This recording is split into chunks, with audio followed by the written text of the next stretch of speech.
Oh, everyone, there's no stopping it! Here it comes, another bang! Mine bang! Oh boy, that title is not winning me any awards from my mom. But she's not here, right? So let's bang. Mine bang.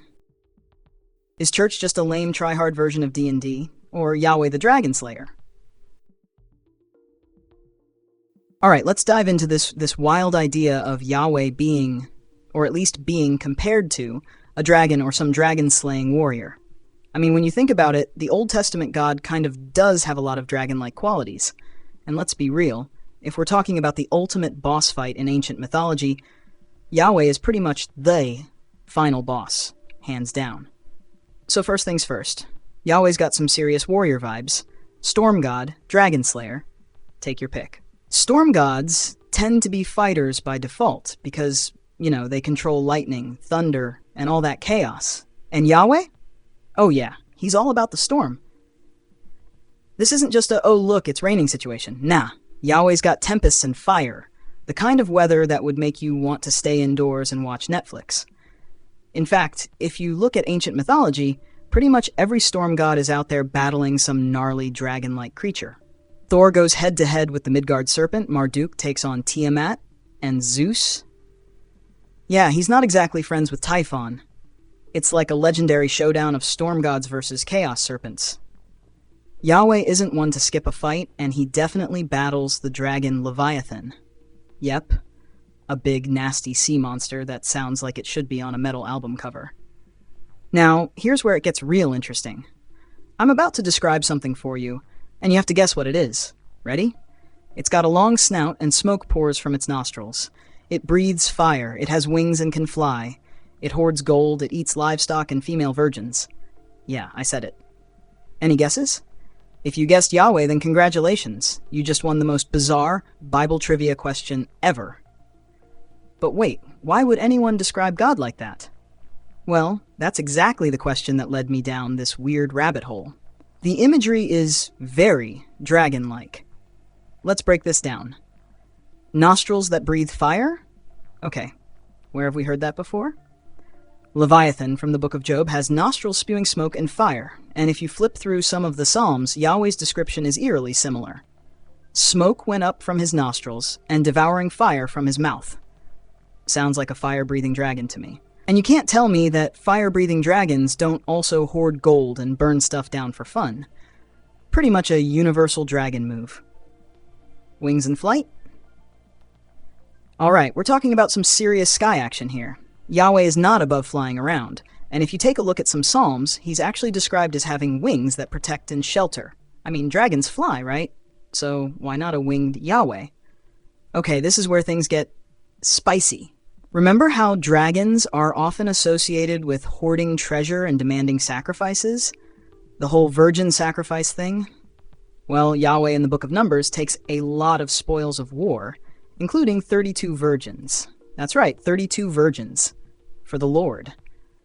Now, I'm not saying God's a dragon, but it's starting to look like someone here has a taste for sacrifices, livestock, and precious metals, which is, kind of what dragons do. They sit on hoards of gold, get all territorial, and demand sacrifices to stay happy.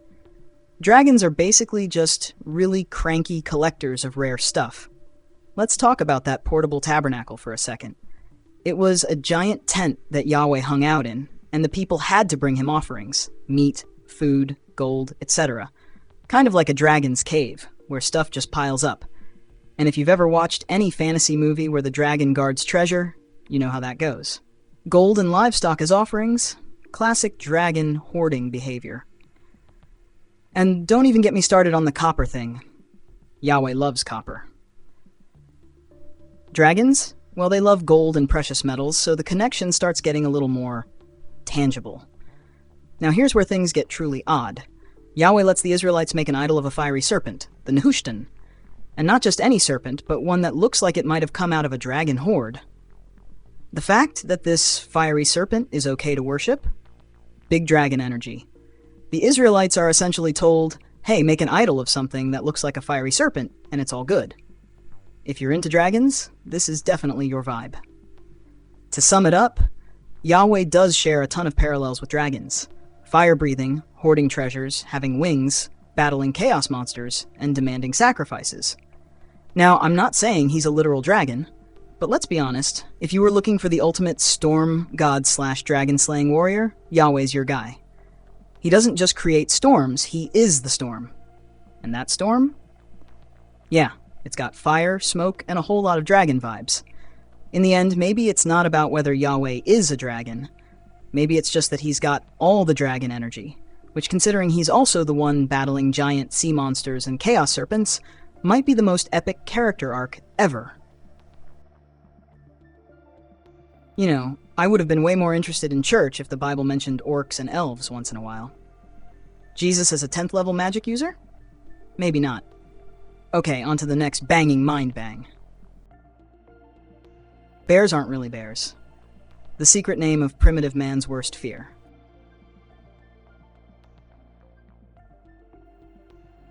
Bjorn or Destroyer. No one knows what to call the bears, or anything scary. So, here's a fun little thing. No one knows what to really call bears. Yeah, sure, we call them bears now, but that's just a euphemism. If you think about it long enough, you'll start wondering if we've all been avoiding the real name out of pure terror. We're just lucky we didn't get stuck with a more accurate, horrifying name like Beast of the End Times or something. Turns out, the reason we don't know what to call bears is all wrapped up in ancient superstitions. And when I say ancient, I mean back in the day when humans were just trying to stay alive, ancient. It's not just that we didn't get bears, it's that we were too scared to even say their name. And for good reason. These things could knock down your cabin with a casual swipe, and you'd barely see it coming. Here's the deal. People back then, especially in the cold northern parts, had an extreme fear of bears. Like, they weren't just, oh, that bear's gonna mess me up. They were straight up terrified, to the point where they didn't even want to say the word bear out loud. They were like, hey, if I don't say the name, maybe the thing won't show up to eat me in my sleep. Which, honestly, fair. I'd try it too. Rather than use the actual name for a bear, they came up with creative alternatives. We're talking brown one, honey eater, or even shaggy one, if you were feeling cheeky about it. Anything but the real name. People were basically creating linguistic shields, hoping that if they didn't acknowledge the creature's true power, it would leave them alone. Now, what's wild is that this whole don't say the name thing isn't just about bears. It's a whole vibe in human history. Let's start with the most famous example of all. He Who Must Not Be Named, aka Voldemort, from Harry Potter. The idea of not saying his name in the wizarding world wasn't just a quirky piece of magical folklore, it was a genuine superstition. People believed that uttering Voldemort's name out loud was an invitation for doom, like you were somehow summoning him. And honestly, after a couple of his favorite pastimes, you can see why. The name became synonymous with fear, so people preferred to call him things like You-Know-Who or the Dark Lord, just to keep things safe. I mean, wouldn't you? Then there's the Boogeyman, a name that no one says unless they're looking for trouble. That's another creature wrapped in secrecy, so much so that no one even wants to give it a name. If you've ever tried to get a kid to sleep at night, you know exactly how this goes. The Boogeyman could be lurking anywhere and nowhere at the same time. Saying his name? Well, that's practically a guaranteed way to invite him into your room at 2 a.m. Or take Cthulhu, that cosmic horror from H.P. Lovecraft's universe. Cthulhu isn't just an entity, he's a force. The very idea of even uttering his name seems to have some kind of psychic weight, like just acknowledging his existence might cause the universe to spiral into madness. So Lovecraft's characters? They sure didn't go around chatting about the old ones like it was a casual Friday night hangout. And it's not just fiction either. Many indigenous cultures have names for things like spirits or evil entities that they avoid saying out loud. For instance, the Inuit have a thing about Angakuk, the shaman, who has direct ties to the spirit world. But in many Inuit communities, saying the word shaman out loud is considered bad luck, and there's a belief that by uttering it, you're tempting fate, especially if you don't have the proper spiritual knowledge. It goes back to the basic human idea that naming something gives it power. Say the name of something dangerous, and it might just manifest. In a way, it's like you're inviting it into your life. I mean, ever heard of the demon's name in The Exorcist? Yeah, there's a reason no one's casually tossing around Pazuzu at the dinner table. No one wants to test fate like that. So, when it comes to bears, the people who lived close to them were like, let's just not risk it.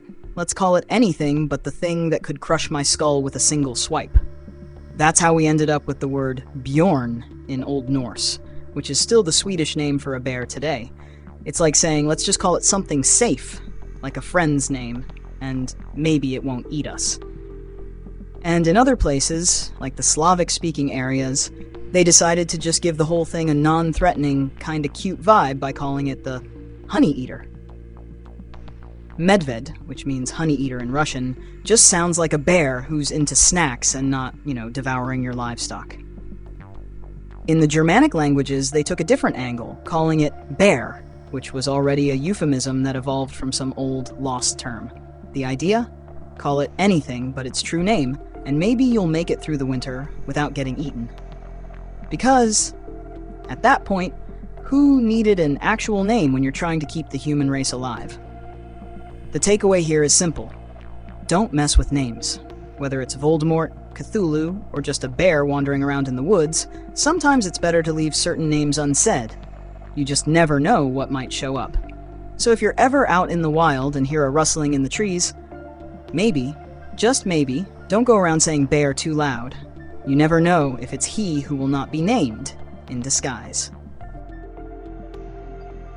Well, gang, consider that another mind. Banged.